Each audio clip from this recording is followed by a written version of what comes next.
you know, October is Domestic Violence Awareness Month. And with that, I want to introduce you to a book that Michaela Gillett and I have written.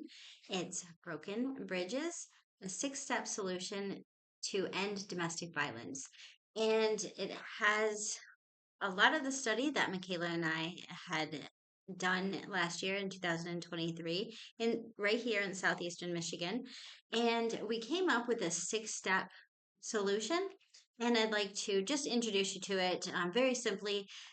We called it the Bridges of Change, BOC. And the first step is assessment and identification, finding what is going on in your community, and then interdisciplinary collaboration. And that what that came up with was that I myself can work on this, other organizations can work on ending domestic violence, each different organization in each community can work on it separately.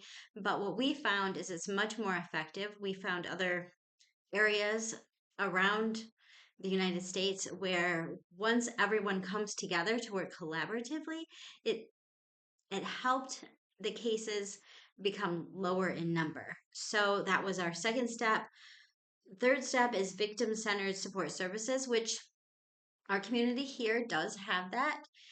And without everyone collaborating with them, that it's not as effective if everyone's working in a silo, but having victim centered support services within each organization, not just having one place for them to go to or three places for them to go to, but having each organization be mindful, understanding of what the signs are, and be prepared to help these people instead of passing them off to each other, making it so everyone in every organization has a great understanding of domestic violence.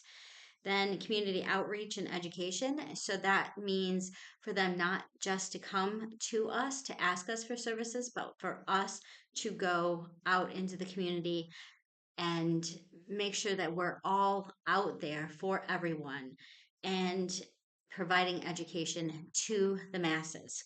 The next is policy advocacy and legislative reform. So that is going to take a lot more work, but first we have to get through the other four steps. And although there is reform that's going on a regular basis, we need something much greater. We need a massive rehaul in everyone being aware of what the signs are and how to take action. And then once that action is taken, then it's actually followed through with. The next would be technology integration for safety. That's the last step. So, in this last step, so we have documentation of where sexual offenders are and where, who have, committed crimes, but we don't have anything that registers people who have beaten the living crap out of their spouses or loved ones or brothers, sisters. We don't have a registration for that for some odd reason. These people who are repeat offenders just go on to the next person and do it again. So that's the last step, is trying to figure out how we can put something into place so people are identified and we know who they are. And some might say that that's a breach of their privacy, but I would hate for one of my children to be beaten by someone who we already know as an abuser. As we've seen a lot of people increase their amount of violence as they go to the next person, the next person, the next person. We already know this. So why are we not tracking who these people are? And it's not just physical violence, it's emotional, it's financial, it's gaslighting and pulling these victims through all sorts of trauma, and even past relationships. Maybe it's an ex-partner domestic violence where they're dragging them through the courts constantly, and it's just up to the victim who's being re-victimized to be able to protect themselves through the system that they're very unfamiliar with.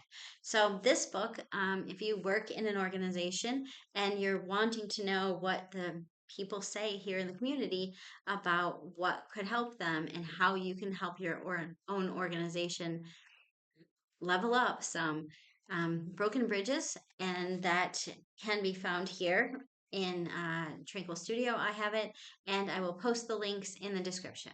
All right, have a great day.